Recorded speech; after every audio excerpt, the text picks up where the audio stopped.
has been clicketed. Live there. Refresh it a little bit. Let's see if we... Alright, I guess we'll probably call that good. Although we can check the mics when you get on there. Alright, yeah. We'll call that good. Good enough is good enough. Good enough is good enough, yeah. You got a DW Low. DW Low is on here. Neil Morgan is on here. Thank you guys so much for joining us tonight. We're going to be giving away some stuff. Stuff, including a cursed object. I wonder if the Postal Service, because sometimes they make you declare if it's like a hazardous item. I think it's like hazardous or liquid. I'm not sure if a cursed item, has the same rules as shampoo or not for shipping. Oh. I say call them and ask. Call them and ask. I'll just take it down there. I think we'll just write cursed on the outside, handle with care. Cursed, handle with care, and we'll ship it off. Some people can buy voodoo dolls. You can't buy voodoo dolls. That's literally. No, you're not allowed to do that. Oh, is that against the law? Well, not a real voodoo doll. I mean, a make-believe or whatever, but you don't know they're legitimate. Okay.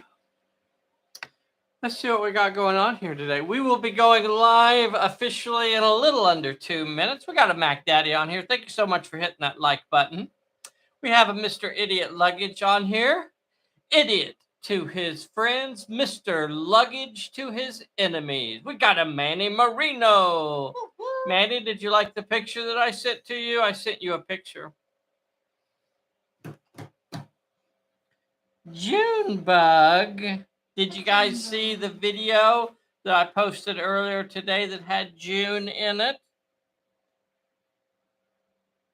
I was left all alone with June, so I had to come up with something.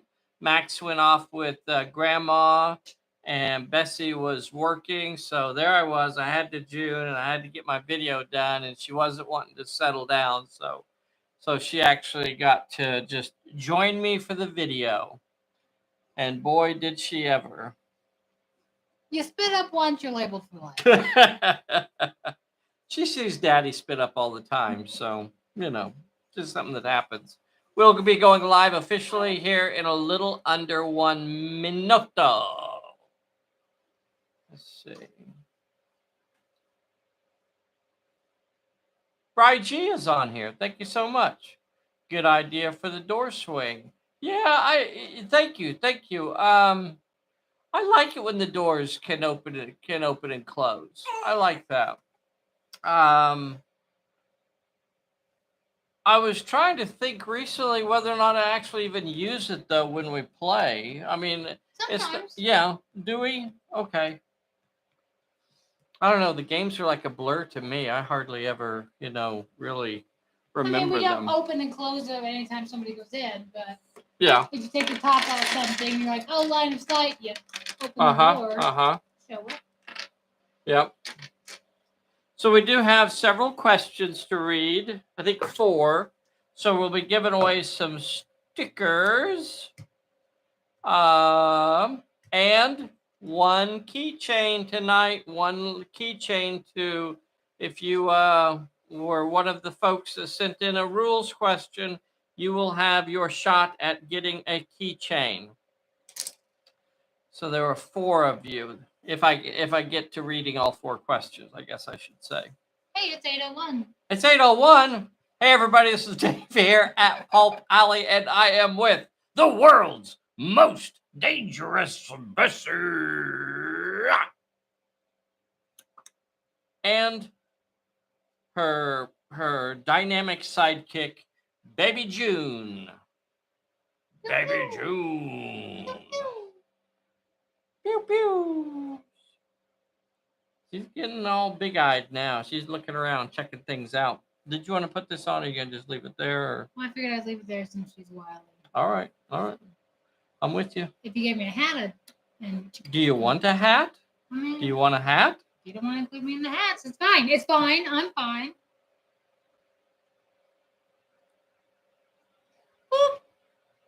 Hey, everybody. Please take a moment and make sure you hit that like button. If you're not a subscriber, please subscribe. Kenneth is on here. Very cool. We're going to be giving away the stickers to the rules questions, folks, keychain. And then, of course, we will also be giving away the cursed object. The cursed object will be retired. Bessy and I will sign it on the back, and then it will be placed in some sort of sealed container, blessed container, right? We only have one blessed one. It'll be blessed to protect the mail carriers, because we need to protect our mail carriers. And then it will be shipped to a well-deserving family. Somebody recently asked, why would you want a cursed object? And I think it's important to remember that even a cursed object needs a good home. So there you go. That's why. That's why you would want a cursed object, to give it a good home, a loving home where it can be cared for. We don't have good. We shall read the first question. Dun, dun, dun. The first question comes from Mr. David Lowe. And he says, can you clarify the following regarding when parlay is played? Parlay does not allow you to brawl, so our character is allowed to disengage, even though technically a brawl does not take place. So, good question. And I was talking to Bessy about this earlier, that when we release Pulp Alley 3rd edition, and don't think we're not already working on it, because it's like stuff like this that I go, you know what? When we do Pulp Alley 3rd edition, in another 5 years or so, it's things like this that we want to kind of tighten up and fix. Because this is a question that comes up, especially with new players like Mr. David Lowe, fairly often. About how parlay is used. Now, I try very hard in the wording of stuff to make it clear what something does and what it doesn't do, and very seldom do I write towards like what a card doesn't do, because then if I spent all the time writing what a card doesn't do, then you have to put a book on every card. You know, it kind of gets you into that trap mentality. So a little fold down thing. Yeah, you could have one. It could be double. It could be trifold. Yeah. So it unfolds. So what we try to be very specific is exactly what the card does. So if we take a look at Mon Parlay. Ooh. See that? That's international for you. That's international right there, boys and girls. If we take a look at Parlay and what it does, it says that characters cannot run, which in Pulp Alley language means move over 6 inches. I tried to kind of eliminate using the word run in 2nd edition. Normally, I will just say move over 6 inches, because, again, sometimes people get confused exactly what run means. But on that card, because oftentimes on cards I'm hurting for space, I had to kind of abbreviate it a little bit. So it says cannot run, rush, or attack for the remainder of this turn. What? What happened? She hiccuped and then she burped. Oh, just like her mama. Just like her mama. So those are the only 3 things that it actually prevents. A character cannot run, cannot rush, and cannot attack. And in Pulp Alley, you know, we use those words to be very specific. We use those words to mean very specific things. So the idea that you cannot run, that means you cannot move over 6 inches. You cannot rush. That means you cannot move into contact with an enemy, and you cannot attack. So it doesn't say fight. It does not say you cannot fight. It does not say that you cannot be in a brawl. It does not say that. It says you cannot attack. So what happens, and the reason it's worded that way is because of the way the game works. So I know that when Parlay is played, there will be characters in base-to-base contact. And what happens when a character in base-to-base contact activates? A fight starts immediately. So a fight, and if they're engaged, that means it's called a brawl. So a brawl starts immediately when they are engaged. Now, if Parlay is played, they cannot attack. That's what the card says. So if you look at the rules for the brawl and also for shootout, brawling and shootout, it says if a character cannot roll brawl dice or attack, then you must choose to dodge. So it's in there. It's actually written into the rules that so the only outcome of 2 characters being engaged, the only thing that can happen there is that both of those characters will have to choose to dodge. A fight will start and a fight will be resolved. And the only thing they can do is dodge. And that means that they will both have the option to disengage. First the attacker, then the other character, the defender will. So anyway, I was thinking that of ways that we could, you know, again, when we get around to 3rd edition Pulp Alley, maybe there's a fix that we will do to Pulp to Parlay to close that gap. Not that we don't want to get questions, but anything that we get several questions about through the years is an opportunity for us. That's a signal to us that we could try to tighten that up a little bit and maybe make it a little bit better. So I'm always glad that we get these questions. So please don't hesitate to ask the rules questions when they come up. So, Mr. David Lowe, there is your answer, sir. Both of the characters will have to dodge if they are engaged. That is the only option that they will have, is to choose the dodge skill. No reason to roll dice, right? Correct. We know that already. If both characters choose to dodge, then there's no reason to roll the dice. Yada, yada. The next question comes from Keith Stockburn.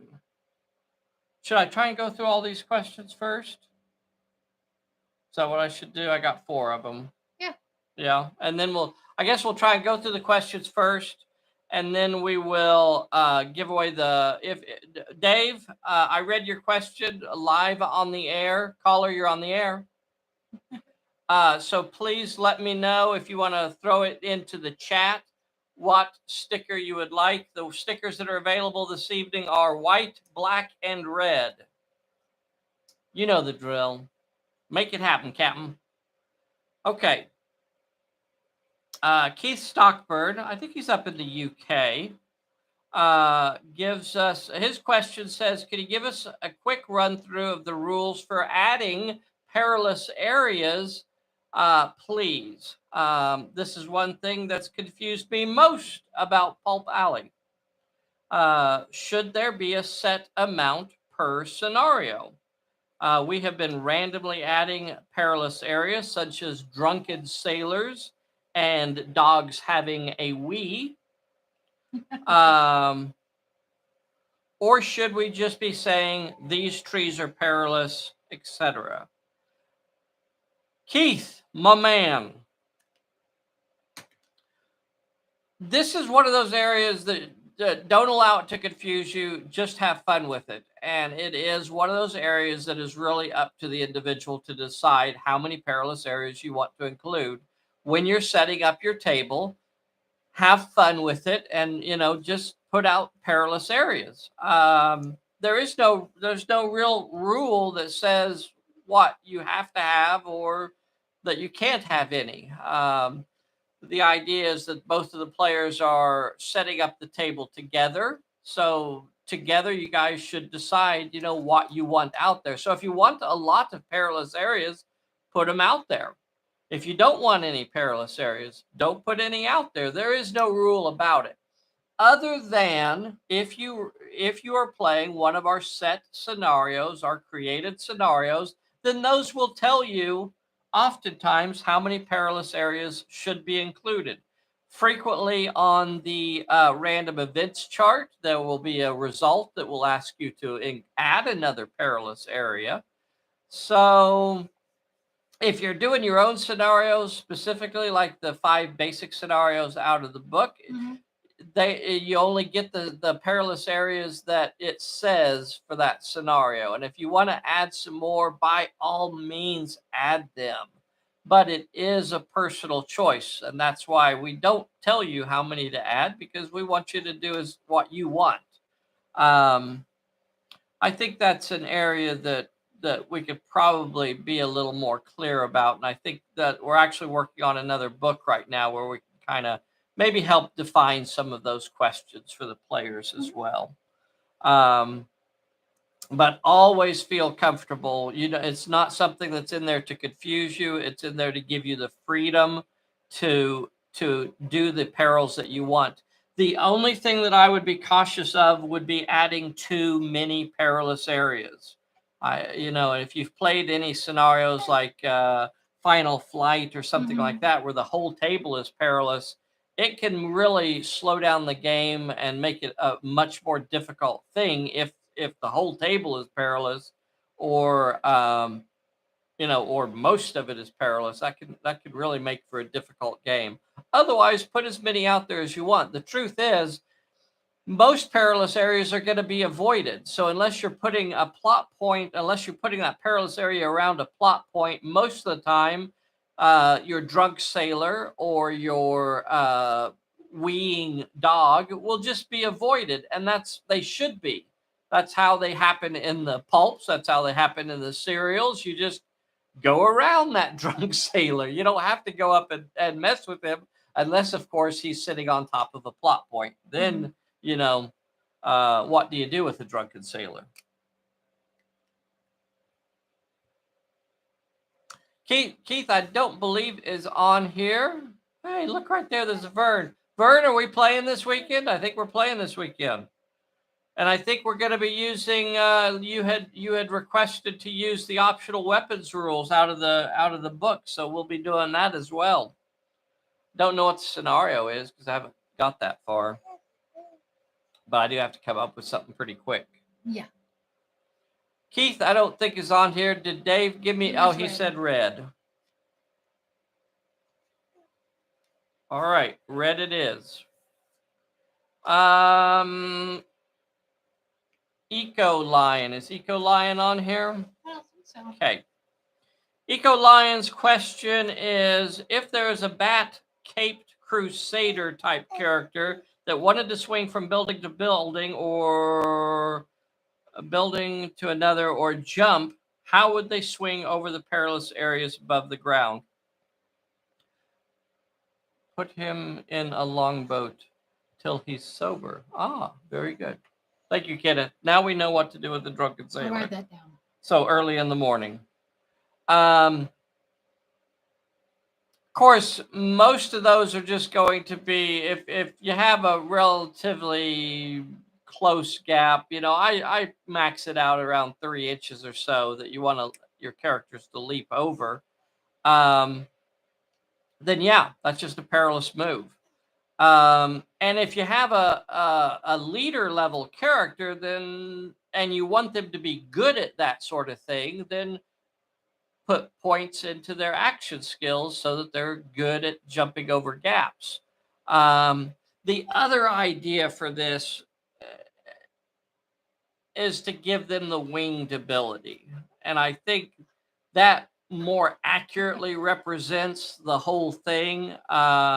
If they want to leap across, one building to another, that's just a move that they can do and they don't have to roll for it. If you give them the winged ability, or if they want to, climb up a building real fast, you could explain that as, their acrobatic ability or their grappling hook or whatever you want to make it be.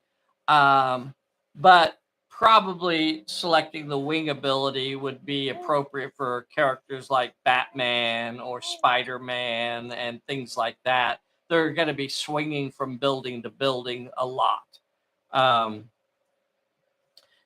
Probably isn't another ability that really fits that much, other than maybe like Daredevil, which would just again help their ability to cross those perilous areas. And really, for them, you don't necessarily want them rolling for every single peril that they run into like that. Batman or Spider-Man are typically going to make those sorts of moves easily compared to a normal person that will have to try and actually roll a challenge to get across. It really depends on how you're wanting to do it. If you want your lead character to roll for all those challenges, I mean, they're going to pass most of them anyway. So why not just pass all of them and give them the winged ability? All right, Eco Lion, you will get a sticker of my choice. Keith will get a sticker of my choice. I have one question left, and I was for Mac Daddy. I think I saw a Mac Daddy on here. Was I wrong? Was there a Mac? Is there a Mac Daddy on here? Okay, all right.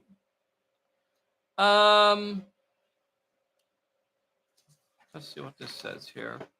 When balancing a co-op game for two forces on the attack, what is a good ratio, rule of thumb, between defending forces in lieu of the plus force die roll strategy?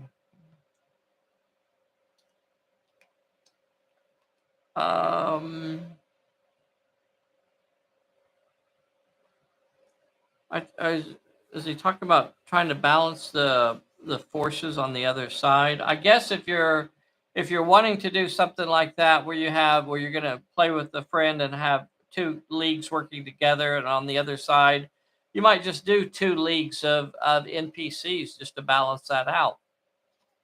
Now, if you're playing one of our created scenarios that are intended to be done co-op, it's already balanced for that, or at least I tried to.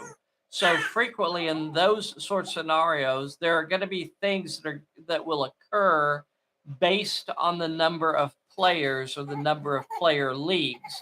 So a lot of scenarios are already balanced. For example, all of the scenarios of the month from 2021 were all created to be played co-op specifically, and none of them were designed for versus play. So they are all designed for solo and co-op only, and not for versus. So I specifically tried to make those with co-op in mind. And so there are balancing effects within those scenarios, assuming that you guys are actually playing it co-op. For example, NPCs may appear every time a player activates their first character. Well, that means when you activate a character, an NPC is going to appear, and when your friend activates a character, an NPC is going to appear. And that's a balancing rule in there for that. Or you have to draw a yellow card every time you activate your first character or something like that. So most of the scenarios that I designed for co-op play are already balanced. Otherwise, if you're playing something that you just want to balance out against your two leagues, put two leagues on the other side. Okay, that was the questions. Mac Daddy, sir, pick the color of your choice. You still have red available. Don't think that's out of the mix. So if you pick red, white, or black, let me know, sir.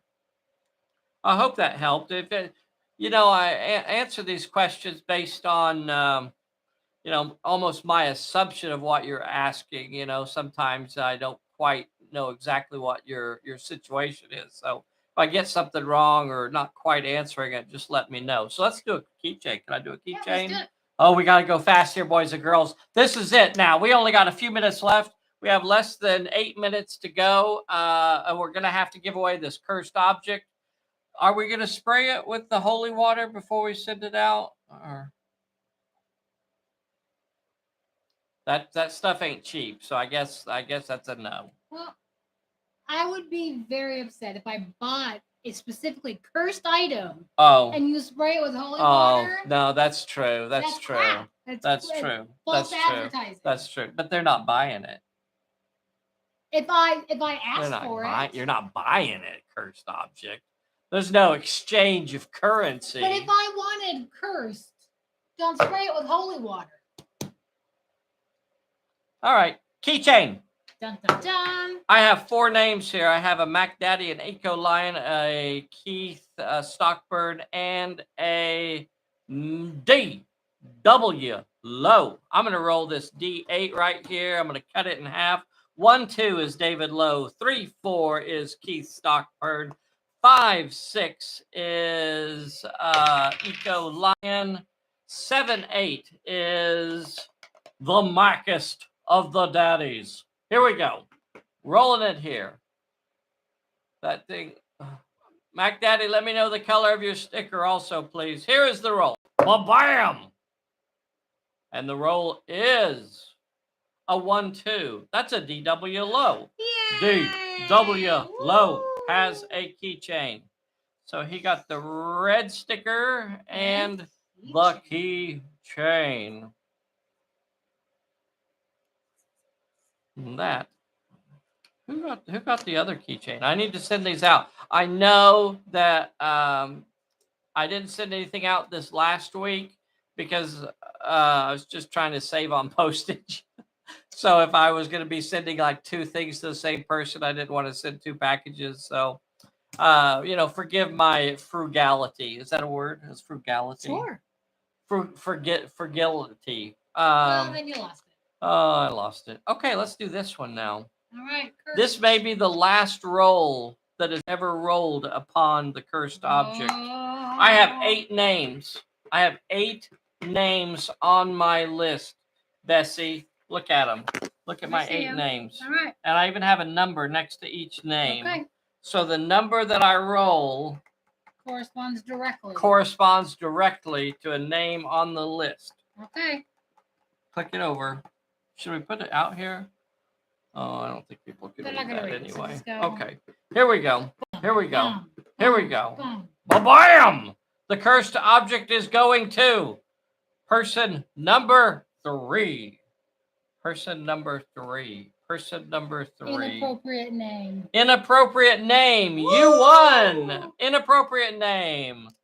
He who dislikes vowels. Or she. As the case may be. Anybody can hate vowels. Dislike vowels 4888. So, Mr. and or Mrs. Who dislikes vowels 4888, you will need to contact me via Facebook or email and let me know the shipping address to send the cursed object to. Otherwise I'm stuck with it and I don't know what to do. But that was officially the last time a dice would be rolled upon that. Sad to see it go. It served us well. We're both going to sign this. Bessie will sign it, and I will sign it on the back. It's kind of gooey on the back and sticky. I don't know what caused that. I'm not going to make assumptions.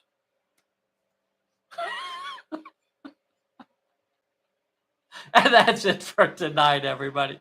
Thank you so much for joining us. We really, really do appreciate it. Vern, I'll get in contact with you very soon about our scenario on Sunday. And that's it.